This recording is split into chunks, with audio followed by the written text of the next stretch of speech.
اب جو ظلم کی انتہا ہو گئی ہے، اب ہم مقابلہ کریں گے، اب ہم نکلیں گے اور انشاءاللہ جس طرح آپ نے کسانوں کے جنازے نکلے ہیں، انشاءاللہ سیاست میں آپ لوگوں کا جنازہ نکالیں اور ظلم کے خلاف ایسی طاقت کے ساتھ باہر نکلیں گے۔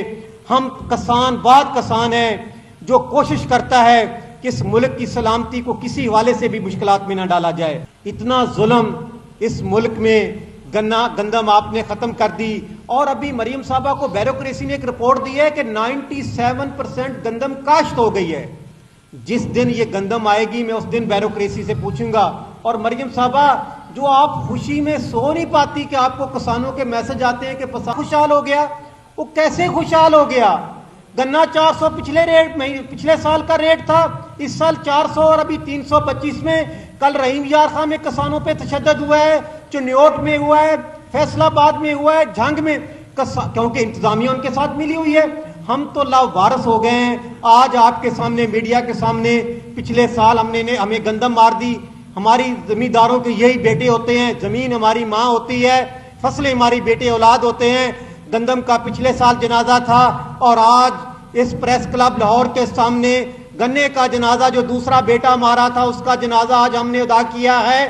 اب ہم سے جنازے نہیں اٹھیں گے۔ اب جو ظلم کی انتہا ہو گئی ہے، اب ہم مقابلہ کریں گے، اب ہم نکلیں گے اور انشاءاللہ جس طرح آپ نے کسانوں کے جنازے نکلے ہیں، انشاءاللہ سیاست میں آپ لوگوں کا جنازہ نکالیں گے اور ظلم کے خلاف ایسی طاقت کے ساتھ باہر نکلیں گے۔ ہم کسان ہیں جو کوشش کرتا ہے کہ اس ملک کی سلامتی کو کسی حوالے سے بھی مشکلات میں نہ ڈالا جائے، کیونکہ بارڈروں پہ کسانوں کے بیٹے شہید ہو کر آ رہے ہیں۔ جتنی شہادتیں ہیں آپ چیک کریں، ہمارے گاؤں کے باہر لکھا ہوتا ہے حوالدار محمد طفیل شہید کا گاؤں، یہ صوبے دار کا گاؤں۔ ہر گاؤں میں ہماری جنازے آ رہے ہیں، ہم وہ جنازے اٹھا رہے ہیں، اپنی فصلوں کے جنازے اٹھا رہے ہیں۔ لیکن گورنمنٹ بجائے بیوروکریسی، مریم صاحبہ آپ کو زراعت کا نہیں پتا تو کچھ زراعت کے مشیر سے ہی رکھ لو، اور کسی سے پوچھ تو لو کہ کسان مافیا نہیں ہوتے، یہ بیوروکریسی مافیا ہے۔ اور اس دور میں میں یہ نہیں کہتا کہ گورنمنٹ کے ایم پی اے، خدا کی قسم ڈی سی او کے دفتر میں کسی سٹنگ گورنمنٹ کا ایم پی اور منسٹر کی طاقت نہیں بیوروکریسی کو ہاتھ لگا دے۔ بیوروکریسی بے لگام ہو چکی ہے، وہ اپنی مرضی سے کرپشن کے بازار کھل گئے ہیں۔ شوگر مل کا مال کا ان کو تو کرپشن کی بڑی ضرورت ہی نہیں۔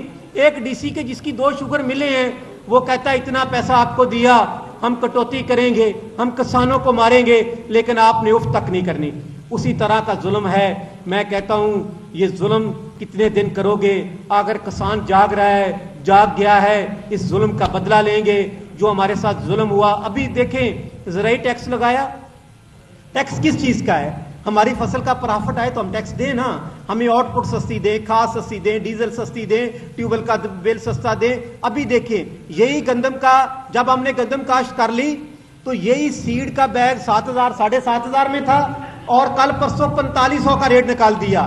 یہی جب ہم نے گندم کاشت کر لی، ٹائم گزر گیا، اس وقت مریم صاحب نے کہا کہ آپ کو 4500 روپے کا سیڈ کا بیگ دے رہے ہیں۔ یعنی ہر طرف بیوروکریسی، کرپشن کا۔ ابھی رمضان انہوں نے دیا تھا کہ رمضان میں ہم غریبوں کو سستا آٹا دیں گے۔ میں حلف اٹھا کے کہتا ہوں کہ ایسے بھی ڈی سی ہیں جنہوں نے مکئی کا آٹا اس گنے کی آٹے میں شامل کر کے غریبوں کو دیا۔ میں کہتا ہوں کوئی پوچھنے والا نہیں۔ پنجاب گورنمنٹ آنکھیں بند کر کے بیٹھی ہے۔ مریم صاحبہ ہماری آپ سے کیا لڑائی ہے؟ ہاں آپ ہمیں کہتی ہو کہ جی آپ کسان، یہ جو مافیا ہے، یہ جو دہشت گرد ہے، ہمارے خلاف باتیں کرتے ہیں۔ خدا کی قسم ہم کسی پارٹی کو نہیں کر رہے، ہم صرف جو ہمارے ساتھ ظلم ہوتے ہیں وہ بتاتے ہیں اور وہ آپ کو برے لگ جاتے ہیں۔ میں تمام میڈیا کا شکریہ ادا کرتا ہوں، لیٹ ہونے کی بھی معذرت، لیکن اب ہم منیر شاہین صاحب، تمام جماعتیں، رانا صاحب، ہماری تمام کسان تنظیمیں جو سینئر کسان تنظیمیں جنہوں نے چلائی، جنہوں نے بنائی، ممتاز صاحب، سمیر یار صاحب، سارے دوست، رانا صاحب، سارے آستہ آستہ ہم تنظیمیں بھی اکٹھی ہو رہی ہیں اور ایک آل پارٹی کانفرنس بلا رہے ہیں، ساری کسان تنظیمیں اکٹھی ہو کے، اور پورے پاکستان کی جماعتوں کو، سیاسی جماعتوں کو اس میں دعوت دیں گے۔ جو ہمارے ساتھ ظلم ہو رہا ہے ان کو بتائیں گے اور ان کو دعوت دیں گے کہ اس طریق کو احتجاج کرنے جا رہے ہیں۔ تمام سیاسی اور مذہبی جماعتوں سے اپیل کرتے ہیں کہ ہمارے ظلم کے ساتھ اور ہمارے احتجاج میں شامل ہیں۔ بہت شکریہ۔